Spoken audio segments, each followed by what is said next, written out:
Assalamualaikum warahmatullahi wabarakatuh. Bismillahirrahmanirrahim. Alhamdulillahirabbil alamin wassalatu wassalamu ala asyrofil mursalin sayyidina Maulana Muhammadin wa ala alihi wasallam. Bapak Rektor dan semua teman-teman dari yang saya hormati. Di sini kita akan mengkaji faslun fil musaraqah ila nusfi fil jima'. Bab seharusnya ngambil sikap cepat, musaraqah itu ngambil sikap cepat untuk menyelamatkan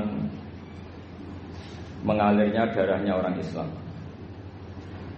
Di sini Imam Izzuddin Abi Salam mengambil ayat wajah rajulun min aqsal Madinah yas'a qala ya Musa innal mala ya'tamiruna bika liyaqtuluka fakhrus inni laka minan nasihin. Beliau memberi penjelasan wa kadzalikal musara'atu fi amrin diniyyin yuqafu fautu. Jadi begini ya, kalau dalam fikih Islam misalnya ini ada di beberapa literatur fikih, di semua fikih baik mazhab Syafi'i, Hanafi, Hambali, di semua kitab fikih. Misalnya ada orang mau masuk Islam, terus konsultasi sama ustadz atau sama kiai, Pak saya mau masuk Islam, kamu nggak boleh ngambil sikap monggo ngeteh dulu, itu tidak boleh. Atau apalagi diajak ngobrol dulu, karena 5 menit kita mempersilahkan ngopi dulu itu artinya dianggap kita membiarkan dia dalam keadaan kafir 5 menit dan kita dianggap ikut tanggung jawab. Sehingga di bab ada ulama yang ngebabkan itu sampai di bab murtad. Termasuk murtad adalah orang yang dimintai mensyahadatkan non muslim kemudian disuruh ngopi dulu atau tidak, karena dianggap pembiaran sekian menit masih berstatus kafir. Jadi ibaratnya gini ya, kalau kita mungkin baru bapak-bapak baru pakai celana pendek terus ada orang kecelakaan di jalan, saya tak pakai baju dulu nanti baru kamu saya selamatkan, itu kan naif. Kalau begitu saja naif, apalagi orang yang kafir kemudian pas mau minta disyahadatkan kita bilang monggo mandi-mandi dulu, ngeteh-ngeteh dulu. Berarti ada pembiaran sekian menit, dia masih berstatus. Artinya begini, kalau dia saat itu kok dimatikan oleh Israel, berarti mati dalam status kafir. Dan kita ikut tanggung jawab karena harusnya bisa Islam, andai kan kita mensyahadatkan saat itu juga. Jadi itu bab-bab yang dianggap ekstrim dalam kutubil fikih, bab-bab fikih. Makanya dalam kitab fikih, saya berkali-kali ada non-muslim mau bersyahadat ke saya, itu saya bilang ke santri-santri saya, saat itu juga harus kamu ajarin meskipun pakai bahasa Indonesia. Yang penting status kafirnya apa? Zina. Baru setelah itu ada hukum sosial ya, mungkin kita nawarin teh atau kopi atau apa. Makanya di sini dibabkan bab seseorang harus tergesa-gesa atau bercepat-cepat atau ngambil sikap bergegas untuk melakukan kebaikan. Terus ayat kedua yang dipakai Izzuddin bin Abi Salam itu begini. Ketika Allah mensifati orang munafik, status orang munafik itu apa? Wa idza qamu ila sholati qamu kusala. Mereka kalau dipanggil untuk sholat, ya berangkat tapi kusala cara malas-malasan. Sehingga untuk menunjukkan kita loyal sama Allah itu ya paling tidak ada sikap di atas rata-rata. Makanya ada sa'i ya, lari-lari kecil, tawaf juga disunatkan ada lari-lari kecil, disebut ar-romal, romal itu lari-lari kecil. Untuk menunjukkan bahwa kita loyal sama Allah itu tidak sak kobre cara Jawa. Nah itu dibabkan sendiri. Jadi beda antara tergesa-gesa sama ekspresi serius. Jadi musyawarah itu ya kira-kira kan nggak mungkin lah kita dipanggil rektor atau kiai atau orang tua kita terus jalan leha-leha, itu kan nggak mungkin. Apalagi ini yang manggil Allah Subhanahu wa Ta'ala. Makanya dibabkan faslun fil musara'ah ila nusfi fid dima'. Nah contoh yang diambil di sini begini. Ketika ada debat terbuka antara Fir'aun dan Musa, saya ulang lagi, ada debat terbuka antara Musa dan Fir'aun. Kan Nabi Musa datang ke Fir'aun. Lalu kata Fir'aun, ini asal-usul ayat ini, saya terangkan sejarahnya. Kata Fir'aun, lalu kalau kamu tidak nuhankan saya, Tuhan kamu siapa? Terus kata Musa, Rabbus samawati wal ardi, yang nuhani langit dan bumi. Fir'aun masih berkelit. Kalau Tuhan di bumi, setahu saya kemana-mana yang dituhankan saya, kata Fir'aun. Ma'alim tulakum min ilahin ghairi. Terus Nabi Musa masih ngendikan, ya sudah Tuhan yang nuhani langit. Terus Fir'aun manggil Haman. Haman itu arsitekturnya Fir'aun. Ya Haman ibnili sorhal ali abduhul asbab samawati at-taliya ila ilahi Musa. Haman bangunkan kami piramida yang tinggi. Saya ingin melihat Tuhannya Musa. Musa akhirnya mikir, karena kalaupun Fir'aun bisa naik ke langit tetap tidak bisa melihat Tuhan. Kita tahu Tuhan nggak bisa dilihat. Kita yang mukmin aja udah lihat, apalagi Fir'aun, rivalnya. Akhirnya Musa ganti argumentasi. Yaitu argumentasinya Musa, Rabbukum wa Rabbu abaikumul awwalin. Ini perlu diingat dan perlu saya sampaikan. Yang nuhani kamu dan yang menuhani leluhur kamu.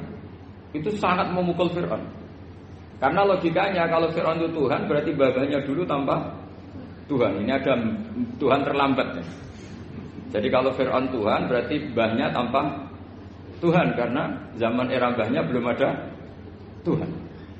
Karena perdebatan itu banyak punggawa Fir'aun yang mukmin. Wah, ini Fir'aun nggak benar ini. Kalau dia Tuhan berarti babahnya tanpa Tuhan. Karena kalau iman itu akan diadili, akan dieksekusi, maka orang ini berstatus rajulun mu'minum min ali fir'aun yaktumu imanah. Maka di Quran diterangkan wa qala rajulun mu'minum min ali fir'aun yaktumu imanah. Ada seseorang yang iman tapi menyembunyikan iman. Lah orang ini selalu ikut rapat di rapat-rapat penting Fir'aun, termasuk rapat ketika Fir'aun dan para tentaranya memutuskan membunuh Musa. Karena dia ikut rapat dan eksekutornya besok disuruh nangkap Musa, orang ini malam itu juga nemuin Musa. Nemuin Musa terus bilang innal mal ayatamiruna bikal yaqtuluka Musa. Rapat tadi malam memutuskan kamu besok dibunuh, maka kamu harus bergegas meninggalkan Mesir. Nah, dari kesimpulan itu, dari cerita itu kemudian diambil secara hukum fikih bahwa untuk menyelamatkan darah harus sah, harus bergegas. Andaikan Musa itu kok sak kobre, sak sempate, maka keburu. Andaikan ini rojul ini tadi, orang tadi penasihat tadi, kok sak kobre ya, maka berarti Musa terlanjur tertang. Jadi itu pentingnya ulama ya. Jadi cerita yang linier, cerita yang seakan-akan cerita di tangan ulama tetap menjadi al-ahkam al-fiqhiyah, menjadi ketentuan-ketentuan apa? Fikih. Jadi yang diambil di sini adalah lelaki tadi yang ikut rapat tadi bergegas menemui Musa, memberitahu kalau kamu besok mau dieksekusi, fakrus, maka kamu harus secepatnya keluar dari Mesir untuk menyelamatkan diri. Terus oleh Sayyiduddin bin Abi Salam dibabkan bab harus tergesa-gesa menyelamatkan darahnya orang apa? Islam. Jadi ini penting saya sampaikan. Jadi al-qasas ya, semua cerita di Quran itu tidak sebagai cerita, karena Quran tidak ingin melahirkan pendongeng, tapi harus menjadi ibrah, menjadi teladan. Jadi makanya terus di kitab-kitab ulumul Quran diterangkan al-qasas ya, beberapa cerita di Quran adalah semuanya menjadi ketentuan fikih. Saya ulang lagi ya, semua cerita yang ada di Quran itu menjadi ketentuan fikih, meskipun alurnya apa? Cerita. Kayak tadi kan alurnya cerita bahwa lelaki ini bergegas nemui Musa supaya Musa cepat keluar dari Mesir. Terus dibabkan babul musaroah ila musifid. Saya teruskan ya. Wa kama la ra'ayna ma yaqtulu musliman law tabtu'u alaihi laqatalahu fal musaroah ila takrisihi min wajibatun. Idlaisal unatu mahmudatan fi kulli syai'in falaha mawatin tuhmadu fiha wa mawatin tutammu fiha wa kadzalika al musara'ah wal lain wal dhilta wa ghairuhuma.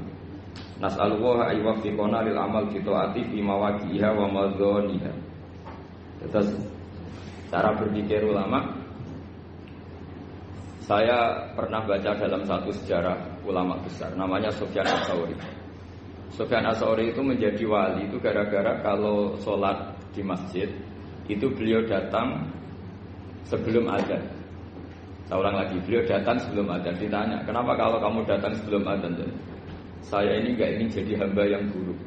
Hamba yang buruk atau pembantu yang buruk adalah setempe nunggu dipanggil. Misalnya kita tahu majikan kita pasti manggil jam 7.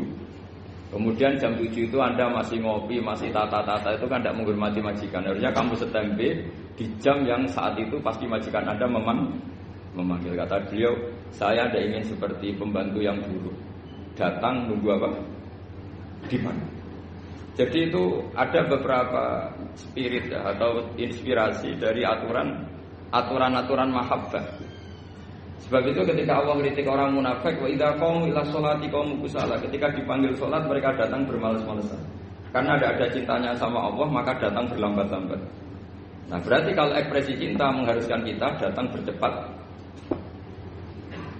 Makanya dalam istilah lain di Quran ini termasuk balaghatul Quran. Di juz 25 itu istilah menuju Allah itu fafirru ilallah. Kita tahu firar itu maknanya lari apa jalan biasa. Lari. Jadi untuk mengekspresikan mahabbah kita, kangen kita pada Allah, cara bahasa Arab, isak kita, berontok kita sama Allah, tidak diistilahkan jalan tapi fafirru ilallah, harus bergegas berlari. Begitu seterusnya. Maka kalau ada orang Islam, terus ini konsekuensi hukum. Ada non-muslim minta, Pak Bah, saya tolong ajarkan syahadat. Nggak boleh saya bilang gini, monggo ke dalam dulu. Padahal perjalanan ke rumah saya misalnya setengah jam, nggak boleh. Saat itu meskipun sambil berdiri-diri, harus kita tauhidkan. Kamu yakinnya Allah itu satu, Tuhan Allah. Harus. Karena kalau ada perjalanan ke rumah 5 menit, terus dia kecelakaan, belum syahadat, statusnya mati apa? Kafir. Dan kita ikut terlibat karena sebetulnya bisa mengislamkan saat itu juga. Analoginya kayak tadi loh. Orang kecelakaan di jalan karena kita pakai celana pendek. Contoh Suriah ya, saya tak pakai baju dulu. Habis itu dilindas truk. Itu kan kita ikut salah karena kita yang punya kesempatan. Tentu yang disalahkan yang punya kesempatan.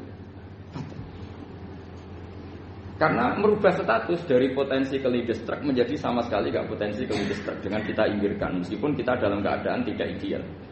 Sama, orang kafir yang mau masuk Islam itu umumnya kiai-kiai kan kadang sebagian disuruh mandi dulu, itu salah sebetulnya. Itu salah sekali. Sangat salah. Apalagi nunggu seremonial di masjid, nunggal toko-toko itu buyutnya salah. Itu gak cuma salah buyutnya salah. Jadi salah yang akut. Itu salah besar ya. Kalau seremonial monggo, tapi kalau mengislamkannya harus saat itu. Apalagi seremonial seminggu lagi nunggu tokoh terkenal, nunggu disyuting dulu, wah itu perilaku show, itu bukan mengislamkan itu. Makanya kita yang sebagai peneliti fikih itu kadang itu enggak sreg itu. Masa mau Islam nunggu di masjid dulu, di syuting dan tokoh-tokoh itu salah. Itu sama dia kamu lihat orang kecelakaan mau menyelamatkan, ini ada wartawan enggak ya? Minta di syuting dulu sedang mati ini. Jadi kita normal saja dalam Islam, sesuatu yang mendesak, yang emergensi ya perlakuannya harus cepat. Sehingga dibabkan faslun fil musara'ah ila nusifid fiddima. Jadi ada beberapa contoh di Quran memang aturannya seperti itu. Makanya semua redaksi Quran tentang menuju Allah diredaksekno fafirru ilallah. Makanya di Tawaf ada ekspresi romal, jalan agak cepat. Di Sa'i juga ada momen-momen kita harus romal, berjalan cepat. Di beberapa aturan juga seperti itu. Ya saya ulang lagi, di beberapa aturan Islam juga seperti itu. Nah sekarang efek di hukum haji. Saya banyak baca literatur haji. Haji dalam aturan Islam itu wujuban tarohian, wajib yang tidak langsung mendesak. Kemudian semenjak ada fakta kita harus nunggu, daftar tunggu, itu kita sebagai ahli fikih itu gamang. Misalnya gini, saya umur 20 punya uang, sekarang berapa daftar? 25 juta ya. Saya umur 20 punya uang 25 juta. Saya jomblo misalnya, ya butuh nikah, ya butuh macam-macam. Itu wajib daftar haji apa enggak? Karena kalaupun daftar nunggu 20 tahun. 20 tahun kan asumsi umum masih umur 40, masih hidup lah kira-kira seharusnya. Nah sekarang kalau ada orang umur 50 tahun punya uang 25 juta, menurut Anda wajib daftar saat itu apa enggak? Wong daftar saja bisa game gitu. Dan kalau misalnya umur 50 ditambah 25 kan 75. Itu kalau orang sumpah sudah cepat mati itu. Maka itu menjadi pertanyaan, apakah fikih ini kita rubah? Karena dulu kan orang itu longgar semua. Karena haji zaman Nabi pun tidak langsung dilakukan saat pertama diwajibkannya haji. Jadi Nabi punya sisi unik. Pertama ada tahun diwajibkannya haji, Nabi tidak langsung haji.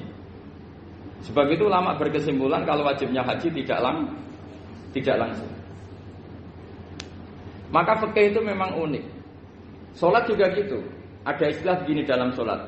Watajibus sholat ala kulli muslimin wujuban muwassa'an. Di semua kitab fikih takbirnya seperti itu redaksinya. Wajib sholat dilakukan orang Islam wujuban muwassa'an, wajib yang ada longgarnya. Jika ketika zuhur jam 12 WIB kita dengar azan, boleh sholat setengah 1, jam 1, setengah 2, jam 2. Karena memang wujuban muwassa'an, memang ada batas akhir waktu misalnya sampai setengah 3. Nah problemnya begini, misalnya setengah 1 Anda pasti dipanggil majikan kamu yang diharuskan melakukan satu aktivitas, misalnya Anda pilot, yang nggak mungkin sholat lagi di kokpit. Apakah status wujuban muwassa'an, wajib yang longgar menjadi hilang karena setelah itu tidak ada kesempatan lagi sholat? Apa tetap kita sebagai ahli Islam yang agak balelo tapi alim, misalnya ya sudah tetap jadi pilot, nanti kan ada aturannya sendiri, ada rukhsahnya sendiri, ada kemurahan sendiri, kita sudah jadi pilot. Misalnya sholat tanpa harus menghadap kiblat, sholat yang tetap di perjalanan. Kira-kira Anda kalau jadi ahli fikih pilih mana? Pilih harus sholat di depan, apa tetap memberi kelonggaran? Gak apa-apa sholat sambil apa? Nyuper sambil pilotin apa pesawat. Anda pilih mana itu? Karena kalau konstitusi ilmu itu memang harus ada, dengan tanda kutip ya, memang harus ada nakalnya. Kalau gak nakal malah gak sah. Memang unik ilmu itu. Karena ilmu itu kalau dipaksakan lurus terus, itu nanti malah bengkok karena menghilangkan rukhsahnya Allah, kemurahan Allah. Tapi kalau dipaksakan rukhsah terus, murah terus, nanti dianggap menyepelekan hukumnya Allah. Maka kita yang ahli fikih itu pusing. Misalnya saya sering ditanya, Gus saya ini supir bis, kan musafir terus, berarti saya boleh gak puasa terus panjang Ramadan? Coba kalau ada jadi ahli fikih mesti bingung. Mau boleh, ya boleh terus supaya orang gak peduli sama Ramadan. Mau mengatakan wajib puasa, kayak gak peduli dengan kemurahan Allah yang membolehkan musafir tidak puasa. Coba loh, Anda jangan jadi ekstremis misalnya bantah tok protes tok ini kan. Jadi memang mengkaji ilmu itu. Ya makanya dengan tanda kutip itu harus ada nakal. Tapi nakal yang baik bukan nakal. Nakal itu kalau bahasa Jawa itu kan tidak harus dosa. Seperti anak kecil. Menek-menek itu, tuh bocah kok nakal. Padahal anak kecil menek itu haram dah. Enggak kan? Malah orang tuanya yang bentak itu yang haram. Yang nakal betul ya ibunya yang bentak cerewet itu, karena ibunya orang yang sudah mukallaf, sudah tua, salah langkah yaitu bentak. Kalau anaknya naik meja itu ya sebetulnya bahasanya tidak nakal, lucu. Oh jebule pinter conggo iso munggah meja, harusnya diapresiasi. Tapi rata-rata itu semua akal mencampur gelas. Malah boe malah mecano tabungan. Bapaknya marah tukang nguras tabungan. Sebetulnya senakal-nakalnya anak kecil itu nakal orang tuanya, itu pasti. Karena ini sudah kena kitab, sementara anak-anak belum kena. Saya pernah punya tamu, karena di tradisi Kiai itu sering punya tamu. Bapak ibunya itu kultus sama Kiai, bentak anaknya disuruh salim sama saya. Anak kecil kan nggak mau jalan-jalan terus, marah. Lah marah orang tuanya tak marahin. Yang dosa itu kamu bentak anak-anak. Kalau anak kecil itu kena diskon rufi al-qalamu an salasin. Di antara aturan Islam apa? Tidak ada keharusan bagi 3 orang. 1 anak kecil sampai balik, 2 orang tidur sampai bangun, 3 orang gila. Artinya anak kamu itu tidak kena hitop untuk sopan sama kamu. Kamu yang kena hitop baru sopan sama anak-anak kata. Nah ini ada Jawa itu kadang keliru. Jadi orang tua itu marah-marah memaksakan anaknya sopan. Padahal Allah memberi diskon anak kecil itu belum wajib sopan. Gak apa-apa ada tamu naik-naik itu. Asal masih anak kecil. Makanya Rasulullah ketika beliau sholat sujud itu Hasan Husain itu naik. Cara Jawa Nabi itu digawe tumpahan. Semua riwayat mengatakan Nabi itu diam saja, gak berani ngangkat. Sampai sahabat itu ada yang melongok, ini Nabi sujud lama sekali ada apa. Jadi kita punya riwayat itu ya baru kayak sahabat yang agak nakal. Semuanya itu sujud, tapi bareng di atas rata-rata ada sahabat yang belakang melongok. Ada apa tuh ini sujudnya kok lama. Barokahnya itu ditemukan riwayat. Oh ono putune itu. Karena Hasan itu naik di atas punggungnya apa? Nabi. Itu andai kan tidak ada yang melongok, riwayat ini tidak ditemukan. Barokahnya ada yang melongok itu mungkin. Kalau sekarang mungkin semua masjid melongok. Karena orang sekarang jarang yang khusyuk. Kalau dulu hanya 1 yang di belakang. Setelah itu Nabi memberi penjelasan. Saya tadi sebetulnya harus mengakhiri sujud saya sesuai aturan umum, tapi ada cucu saya tak biarkan sampai dia puas naik punggung saya, sehingga dia turun baru saya naik. Filosofinya apa begini? anak kecil satu tidak kena ditop. Dua, jangan sampai sholat itu jadi problem. Kalau Nabi nyentak Hasan, membentak, putu ono bae sholat kok diganggu, maka sholat menjadi trauma. Gara-gara sholat bahasa bentak saya. Lama-lama anak ini trauma dengan sholat karena dianggap problem. Makanya saya termasuk kiai nggak berpendapat anak kecil nggak boleh di masjid. Sering kan anak kecil di masjid, ayo khutbah rame. Saya termasuk setuju tetap boleh. Kalau dibentak di masjid, maka dia trauma dengan masjid. Wong saya ke masjid dibentak. Lagi pula kadang-kadang orang tuh gaya-gayaan tok. Wah, rame orang khutbah. Rame nih. Padahal kalau nggak diramein anak-anak malah dia tidur. Kita kan nggak bisa menjamin kalau perilaku kita lebih baik gitu. Mendingan kan anak-anak main di masjid dibanding di karaoke kan. Jadi kan, lah ini maksudnya saya, ini fikih ya. Fikih itu wilayahnya, makanya jadi ahli fikih itu susah-susah gampang. Jenengan jangan hanya berpikir protes dengan ketentuan fikih, mengkaji yang sebanyak-banyaknya. Itu tadi, misalnya Anda seorang supir permanen, supir bis terutama, kalau truk kan bisa leha-leha, kalau bis kan apa ada deadline-nya ya waktu, seperti bis jurusan Surabaya Semarang, saya kan sering naik bis jurusan Surabaya Semarang. Kadang-kadang supirnya melihat saya tanya, Gus saya ini supir, saya ini Ramadan itu gimana ini? Ya saya sudah ngerti setengah nakal, dan senengnya dijawab rasa poso ya saya tahu ya. Tapi masalahnya secara fikih kalau kamu mengatakan kamu harus puasa terus, kamu melanggar konstitusi ilmu. Memang musafir punya diskon, boleh tidak puasa. Pertanyaannya, bayarnya kapan? Wong Syawal ya nyupir lagi, Dzulqa'dah nyupir lagi, nanti sampai Ramadan ya. Lah terus, ya pas kamu cuti, biasanya cutinya pas sakit, boleh diskon lagi karena sakit. Coba. Nggak, andai kan Anda jadi ahli fikih milih zaman. Lo kalau orangnya soleh terus kayak ustadz-ustadz di sini kayak dosen UI kan, masa dosen UI Universitas Islam nggak Islami kan nggak mungkin. Mungkin memilih poso kan. Masalahnya ini kan hukum untuk orang kebanyakan, nggak boleh hukum musuh gak kuat. Sahur jam 3:30 ngombe vitamin pokoknya harus kuat. Itu udah hukum, itu saran. Hukum itu beda dengan saran. Hukum itu hanya berpijak musafir itu boleh store. Kalau saran memang boleh, ya usahakan kamu makan 3:30 pas fit, nyupir. Terus kalau nyupir selesai jam 10 nanti istirahat. Memangnya majikan bisa ngatur jamnya? Itu fikih. Maka menjadi perdebatan. Yang namanya pergi itu apa? Menurut Imam Syafi'i, pergi itu ya dari rumahnya ke tempat yang asing, yang tidak wilayahnya namanya pergi. Menurut Imam Ahmad bin Hanbal enggak. Pergi itu tidak kerja. Jadi orang yang supir yang seperti itu namanya tidak pergi, tapi kerja. Tanyakan ke publik, misalnya jenengan ke UI, istri kamu atau suami kamu ditanya, istri kamu kemana? Kira-kira jawabnya bilang pergi jalan-jalan atau bilang kerja? Kerja. Makanya kata Imam Ahmad bin Hanbal, mudi mustafar atau orang yang berprofesi, yang profesinya memang harus pergi, kayak traveling atau supir, maka itu namanya tidak pergi, namanya itu kerja. Karena apa? Sekali distatuskan pergi, maka ikut status yang dikatakan Allah dan Rasul, dapat diskon, boleh tidak puasa. Maka terus kita debat tentang definisi. Nah, definisi ini penting karena yang menjadikan hukum rubah itu definisi. Misalnya gini, Mbak ini ngaji saya. Statusnya kalau pakai status saya ajnabi, orang lain Bapak ajnabiyah, maka hukumnya saya melihat Bapak ini haram karena statusnya ajnabi melihat ajnabiyah yang tidak mahram. Tapi kalau di fikih itu ada statusnya. Di antara lelaki boleh muwajahah sama perempuan adalah 1 untuk belajar, 2 untuk muamalah, 3 untuk kesaksian, 4 untuk pengobatan. Itu kan ada pengecualian. Sehingga statusnya sekarang Mbak itu belajar, apa ingin melihat Gus Bah atau Gus Bah itu mengajar atau ingin melihat Mbak? Itu statusnya bisa rubah.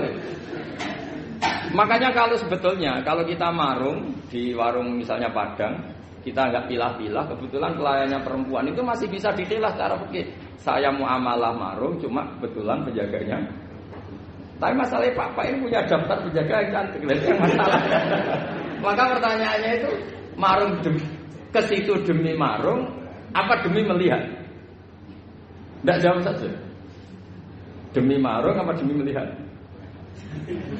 Kalau demi marung sepakat yang penjaga yang sangar-sangar juga banyak. Akhirnya kalau demi makan, penjaga yang cowok kan banyak. Kalau demi melihat, berarti yang dihitung kan niatnya. Berarti karena muamalah apa karena melihat? Melihat. Itu status. Jadi makanya kalau mudi musafar itu namanya orang pergi atau orang kerja? Orang kerja. Maka menurut pikirannya Imam Ahmad bin Hanbal, seperti itu harus puasa. Karena dia adalah pekerja, bukan musafir. Lalu dalam masalah jumlah 3 hari misalnya.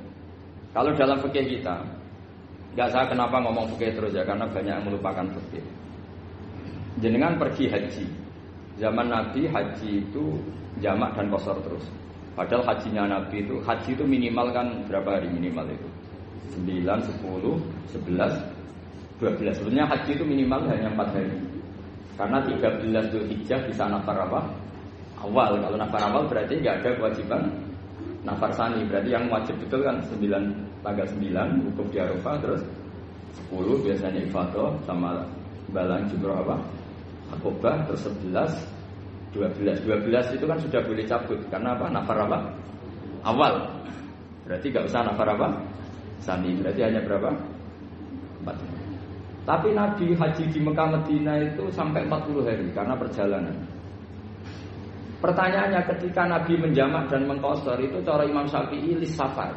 Karena Nabi orang Madinah datang ke Mekah dengan jarak 460 kilo, maka Nabi boleh jamak dan qashar. Jadi pikiran Imam Syafi'i, jamaknya Nabi itu lis safar karena pergi.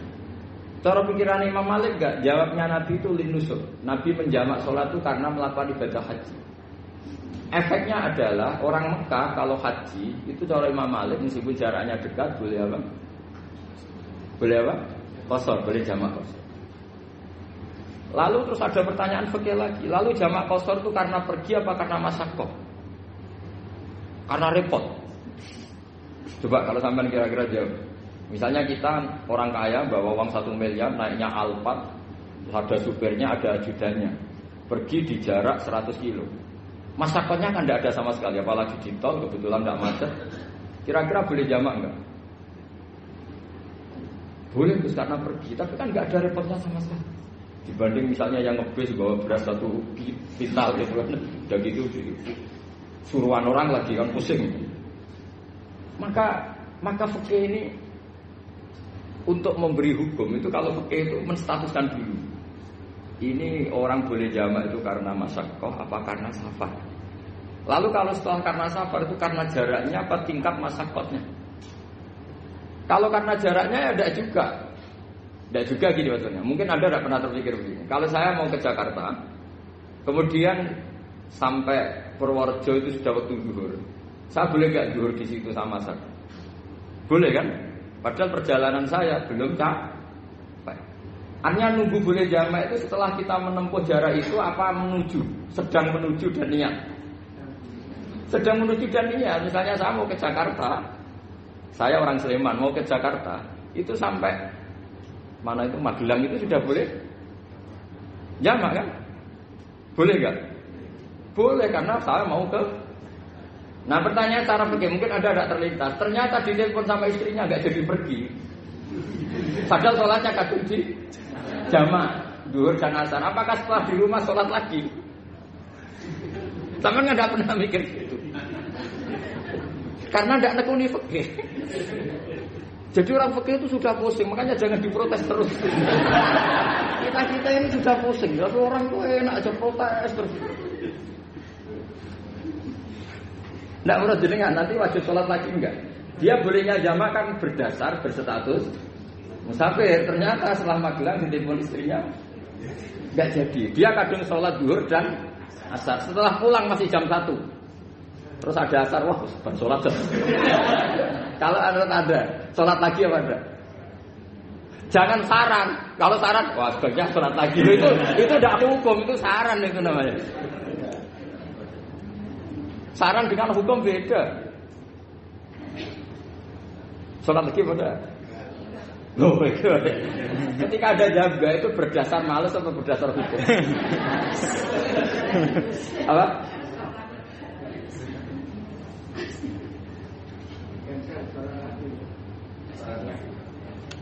Nah kalau Anda sholat lagi, pertanyaannya gini, Allah itu tidak punya tradisi mewajibkan 2 kali.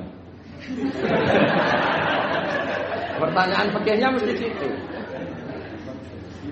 Dan saat Anda di Magelang menjamak itu melakukan sesuatu yang disahkan oleh agama. Berarti pas Anda jamak 2 asar, sesuatu pas melakukan itu kan berstatus sah dan boleh. Meskipun setelah itu ada masalah, istri kamu nelpon terus pulang. Tapi pas itu kan sudah dinyatakan oleh malaikat sah, Anda sudah zuhur dan asar. Kalau melihat itu tidak wajib mengulang. Tapi bisa saja malaikat ada yang usil. Itu sah karena Anda berstatus musafir. Berhubung status Anda hilang, maka poin Anda sudah sholat juga hilang. Kamu milih fikih yang mana?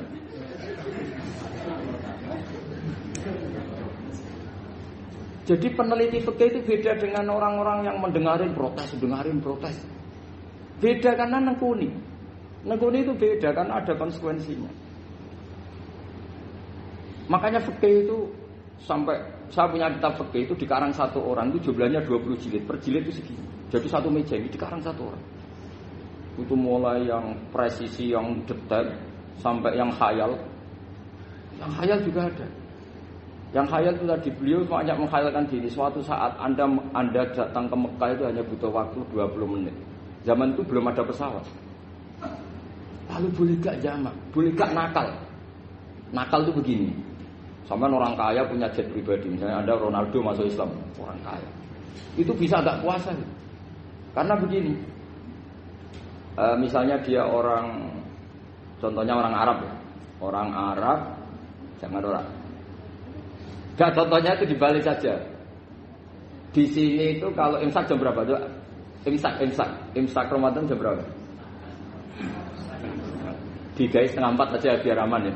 Kalau 3:30 kan masih imsak. Dia terbang ke Mekah. Jadi orang sini puasa jam 5 kan mulai puasa. Dia terbang ke Mekah kan masih malam. Makan terus dia. Mekah mau ada matahari terbang lagi ke barat. Karena dia menghindari berstatus puasa. Atau sebaliknya, dia orang Mekah jam 12 puasa. 12 siang puasa. Dia, wah kalau 6 jam lagi buka, bisa barabe saya. Terbang ke Indonesia. Ke Indonesia terbang baru 1 jam, di sini sudah buka. Itu khayal. Jadi itu ada khayalnya. Itu lama dulu sebelum ada pesawat sedang mengkhayal gitu. Bolehkah orang yang di Masyriq ke Maghrib demi itu? Kalau Anda jadi Raja Salman jam 1 kok sudah nggak kuat apa? Puasa itu diberi saran terbang ke Indonesia. Itu kalau pakai jet kan nggak sampai 9 jam, 1 jam ke Jakarta. Sudah ada wow akbar. Bukan. Boleh enggak? Loh mau kamu enggak bilang, wah enggak boleh. Loh di Jakarta sudah huruf Syamsi. Masa sudah matahari terbenam orangnya enggak boleh? Bukan. Lah ya. Apa? Kalau resikonya gini, sampean mungkin nggak mikir, resikonya gini. Kalau dia berstatus musafir, bolehnya buka karena musafir. Pertanyaannya dia wajib bayar. Kan musafir bolehnya kodok nanti harus bayar. Tapi kalau dia buka normal kan nggak harus bayar. Beda, efek pakainya beda.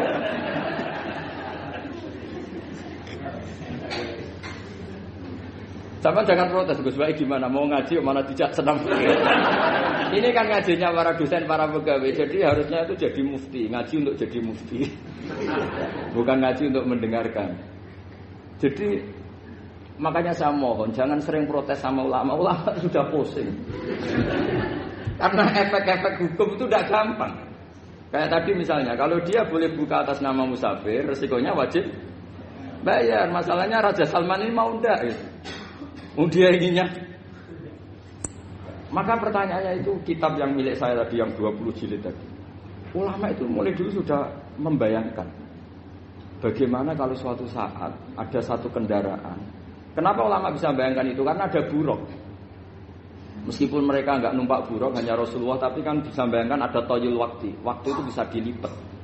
Karena ulama dulu ahli astronomi, jadi bumi itu bulatnya gini, muternya gini.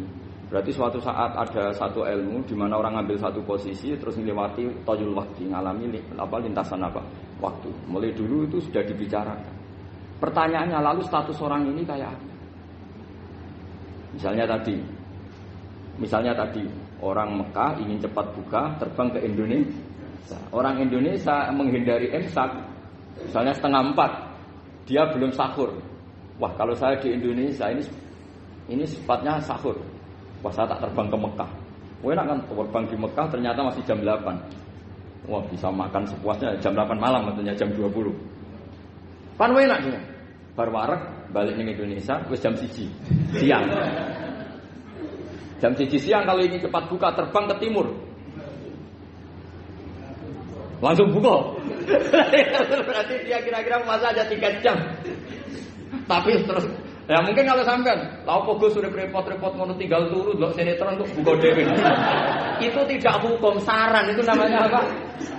Kalau hukum tetap tadi yang dikatakan puasa adalah imsak, mulai jam imsak sampai ghurubus. Lalu pertanyaannya lagi, ghurubus samsi sampai imsak itu konversi jam apa nyata-nyata ghurubus samsi? Kalau yang diliwati khatul istiwa itu nyata, fi'lan kalau dalam bahasa Arab fi'lan awaqiyah. Tapi kalau Anda orang kutub, saya sering kirim-kiriman surat sama mufti-mufti yang ada di Timur Tengah, di Eropa, konsultasi maksudnya. Orang kutub itu kan tidak ada matahari, tidak ada apa-apa. Jika kalau Anda baca kitab di kutub, mesti Gus Bak jangan pembohong. Misalnya orang kutub ngaji saya, kamu harus subuh sebelum matahari terbit. Sekali matahari terbit waktunya hilang. Duhur setelah matahari agak ke barat. Asar kalau matahari terbenam hilang waktunya. Terus mereka mesti bilang mataharinya di mana?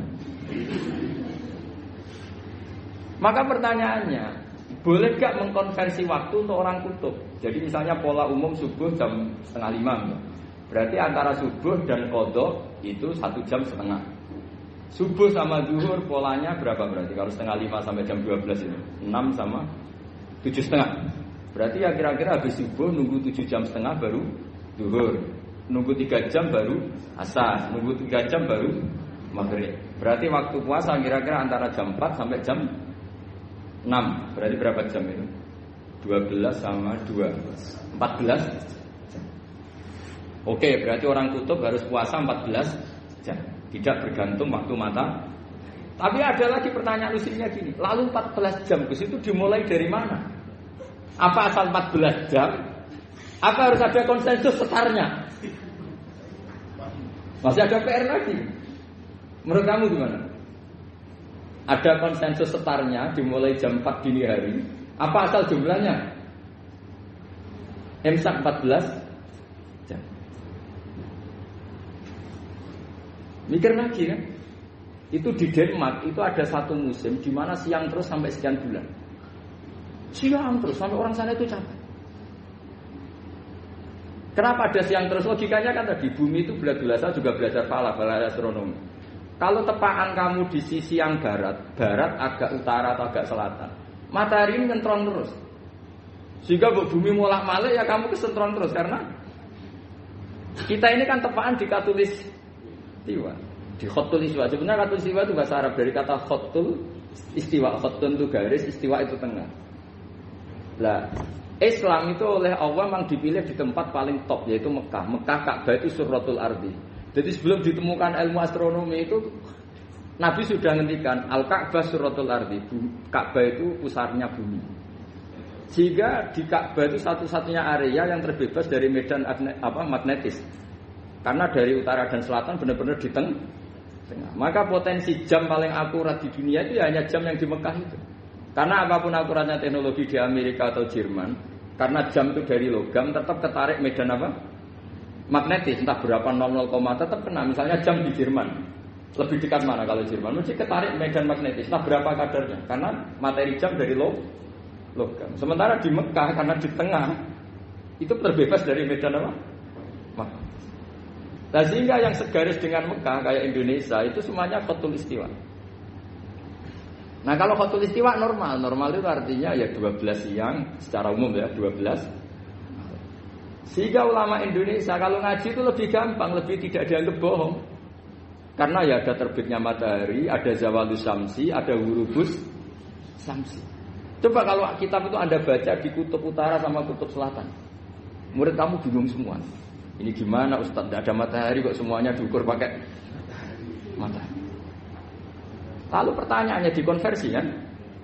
Pertanyaannya kalau dikonversi pakai apa gitu? Asal 14 jam, apa harus sepakat dimulai jam berapa? Milih mana? Milih sepakat. Pertanyaannya kalau sepakat, ukurannya siapa yang jadi ahlul halli wal aqdi?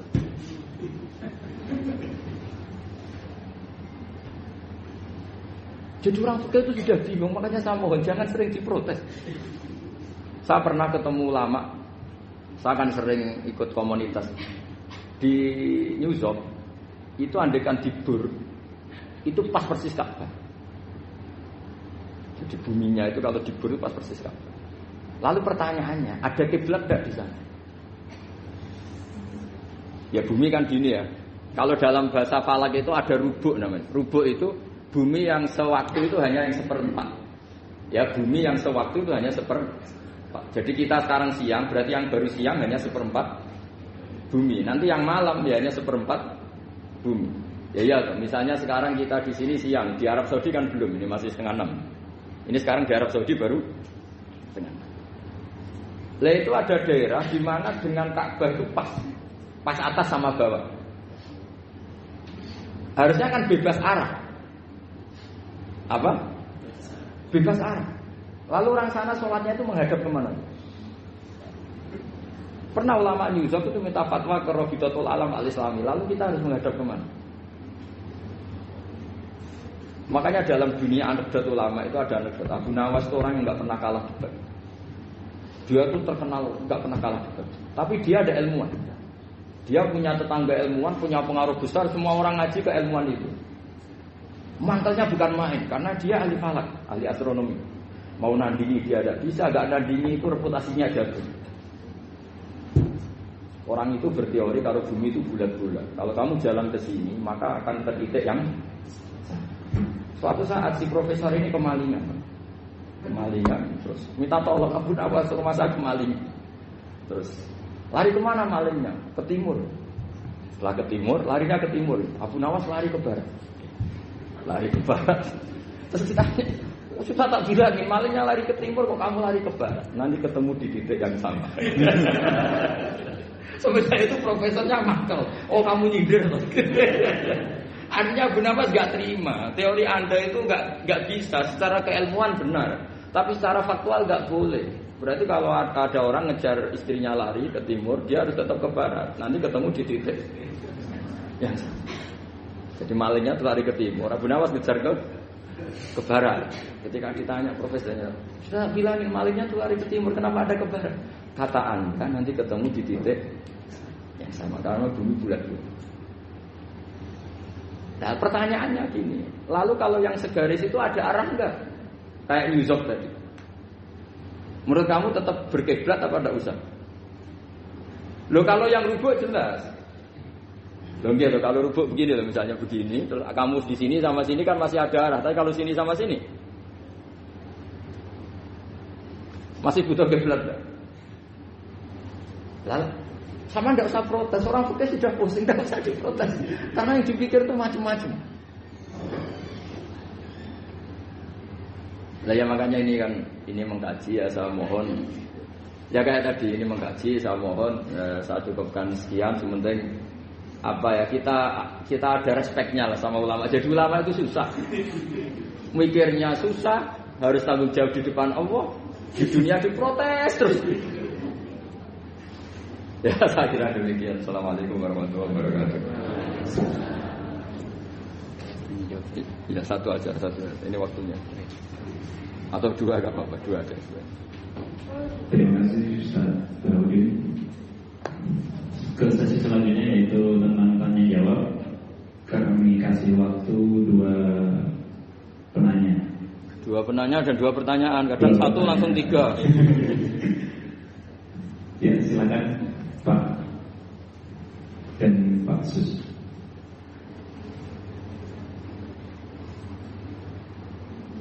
Pak Jal. Satu lagi Pak. Assalamualaikum warahmatullahi wabarakatuh. Waalaikumsalam. Pertanyaan saya singkat Gus. Ya. Karena kami ini bergerak di bidang akademik, kami itu banyak tergoda oleh kesombongan akademik. Nah itu gimana Gus? Karena bagaimanapun juga kita itu harus menjual apa yang sudah kita dapatkan. Walaupun kalau di dunia kiai, ulama, itu kan yang disampaikan itu sesuatu yang bersifat keagamaan. Tapi kalau di bidang kami di sini ilmu umum itu kan sesuatu yang baru kami ketemukan, sesuatu yang kami jual karena dalam tanda petik, ya. Karena kami menemukan ini yang membedakan dengan yang lain-lain. Tapi kalau ini seperti dalam salah satu kajian yang Gus bahas, ada orang yang sangat tawadu, selalu temungkul. Itu kapan orang lain tahu temuan kita? Kan begitu. Jadi gimana ini Gus?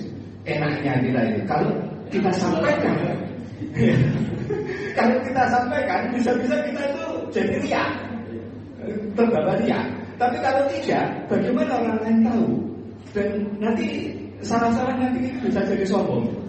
Assalamualaikum warahmatullahi wabarakatuh. Nama saya Sudiarto Gus. Saya pernah punya kasus menemani orang di ICU. Sebelum tidur saya ajak zikir la ilaha illallah. Beliau sehari. Kemudian saya di luar. Pas jam 1 saya gedor-gedor oleh perawat untuk mentalkin karena katanya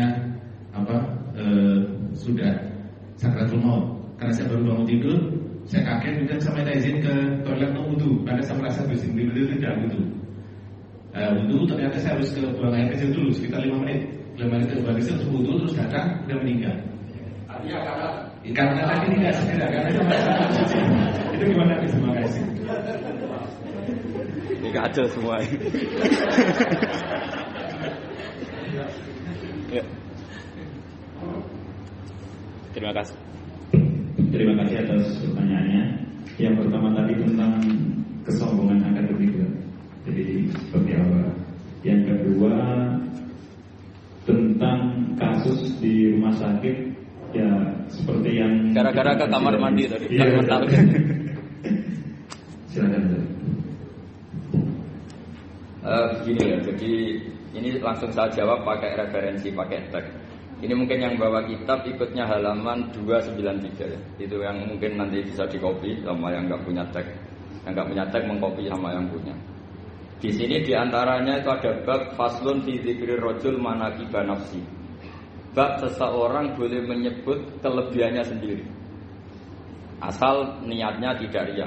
Di sini dicontohkan tadi Bapak siapa namanya? Pak Samsul ya. Di sini diceritakan ketika mau masa paceklik, saya ulang lagi masa paceklik, itu Nabi Yusuf karena merasa amanah dan merasa punya kemampuan mengelola ketahanan pangan, beliau bilang ke rajanya, qala ja'alni ala khazainil ardi inni hafizun alim. Raja, jadikan kami pengatur ketahanan pangan karena ini hafizun alim, saya ahlinya dan saya terpercaya. Hanya Nabi Yusuf seorang nabi tentu panutan, beliau menonjolkan kemampuannya itu boleh asal untuk kemaslahatan. Misalnya ada orang Islam sakit atau kiai sakit, dengan dokter bilang saja saya dokter, biar saya yang nangani. Itu boleh karena motivasi Anda dalam menyelamatkan Pak Kiai tadi atau orang yang sakit, bukan motivasi Anda adalah hadun nafsi, sebenarnya kalau dalam bahasa keinginan apa?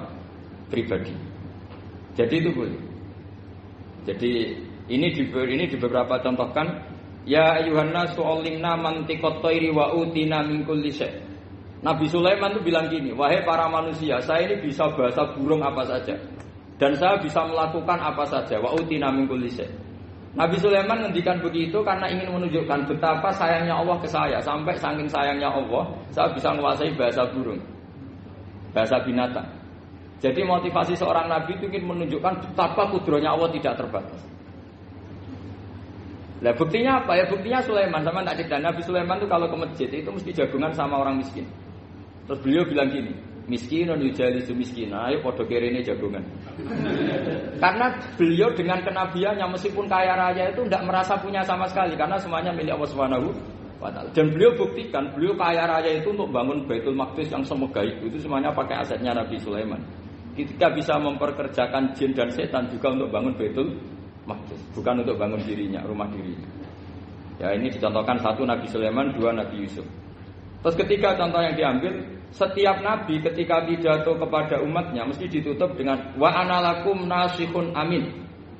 Saya ini adalah penasehat yang terpercaya. Jadi ajaran saya bukan ingin menyesatkan kamu, menyengsarakan kamu, tapi wa analakum nasihun amin. Saya adalah penasehat yang baik. Artinya akan menonjolkan dirinya. Jadi boleh asal itu untuk kemaslahat. Jadi misalnya UI punya penemuan apa yang keren, yang maslahat orang Islam diumumkan. Bahwa ini penemuan UI. Tapi tujuan Anda supaya mengangkat harkat martabat UI. Bukan setelah itu terus kirim surat ke rektor, saya harus tambahan gaji karena saya penemunya. Wah itu sudah nggak bisa jadi wali kalau gitu itu sudah. Tapi nanti rektornya yang ya nggak tahu diri gitu. Masa penemu sama nggak penemu disamakan gitu.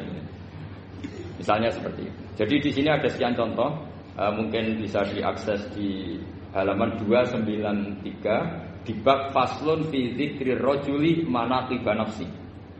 Terus kalau contoh hadis Nabi sering ngendikan begini. Ana sayyidu waladi Adam wa ana awwalu syafi'in. Dan saya adalah nabi pertama yang punya hak syafaat. Tapi Nabi ngendikan seperti itu supaya orang punya harapan ketika di mahsyar. Sudah kalau di mahsyar nyari saya karena saya diberi hak syafaat. Jadi asal niatnya untuk maslahat enggak apa-apa. Makanya saya sering di mana-mana sering cerita, saya ini menekuni fikih supaya orang kalau belajar fikih jelas kesabaran. Kalau saya tidak ngomong, orang keliru guru. Tapi ya harus ada buktinya. Nanti ngomong ahli dok, ada ahlinya ya kacau kan. Ya jadi boleh ya. Di sini dibabkan faslun fi dzikri rajul manaqiba nafsi. Bab seseorang boleh menunjukkan kemampuannya asal tadi untuk lil maslahah. Sudah Pak Samsul ya? Tadi yang pertanyaan dari siapa itu? Pak Sus Widiar. Pak Sus itu gimana ini kasusnya itu orangnya sudah Islam toh? Sudah, ya sudah apa masalah. Terus Anda ke Thailand itu nggak niat menghindar toh? Memang saatnya harus ke Thailand. Hanya menyesal. Oh, hanya menyesal, bagus lah, punya penyesalan. Tidak begini ya, kalau orang itu sudah Islam itu kan tidak se-emergensi yang belum Islam. Itu hanya ideal. Artinya idealnya seseorang kalau mau meninggal, akhir dari kalimatnya adalah la ilaha illallah. Tapi itu pun ulama dinego. Ini saya beri cerita sedikit. Kitab Fathul Mu'in itu termasuk kitab yang enggak setuju kalau kalimatnya seperti la ilaha illallah. Kenapa Pak Sus? Logikanya gini. Ini semua ulama gitu ya. Itu ada dua riwayat. Mangkana akhiru kalamihi la ilaha illallah dakhalal jannah. Sebagian riwayat mangkana akhiru kalamihi Allah dakhalal. Nah, ulama itu milih yang Allah. Kenapa milih yang Allah? Karena la ilaha illallah itu resikonya tinggi. Pas la ilaha ateis, tidak ada Tuhan, mati. Maka ulama, tradisinya guru-guru kita, kalau ada orang mau mati yang sudah akut, itu hanya ditalkin Allah, Allah, Allah. Karena ini lebih tidak berisiko. Tapi kalau la ilaha illallah, pas la ilaha, belum illallah, mati. Tidak bisa kamu pun, teruskan dulu baru mati. Ayo teruskan dulu, baru mati ini gimana? Belum illallah kok sudah. Jadi makanya, terus di situ diterangkan lagi begini. Setelah orang itu melafadzkan la ilaha illallah, kan orang mau mati itu kan macam-macam ya. Ada yang sudah akut, ada yang masih sehat. Kalau masih sehat sebaiknya la ilaha illallah. Tapi kalau sudah akut hanya dilatih apa? Allah. Terus saran kedua oleh kitab Fathul Mu'in diterangkan sebaiknya jangan ngomong lagi. Karena Nabi ngendikan akhir. Akhir itu harus itu menjadi kalimat. Jadi misalnya setelah kamu talqin la ilaha illallah, kamu tanya, Pak sertifikatnya di mana? Akhirnya bapaknya jawab di lemari. Pas melamari mati. Berarti akhir kalimatnya lemari. Makanya kita juga harus memperjuangkan supaya itu benar-benar akhirnya. Jika nanti dikenang di akhirat, ini orang luar biasa. mengakhiri dunia dengan kalimat la ilaha illallah. Tapi nanti kalau ini orang luar biasa mengakhirinya dengan lemari. Apalagi tanyanya gini, Pak, tabungannya di bank apa? Ini BCA. Berarti terakhir BCA. Bilang apa? BCA. Jadi itu ada aturannya. Jadi kalau nalkin orang sudah melafadzkan kalimat tauhid, jangan dijak ngomong lagi. Karena kalau diajak ngomong lagi terus mati, yaitu kalimat terakhirnya. Ya, mohon maaf. Assalamualaikum warahmatullahi wabarakatuh.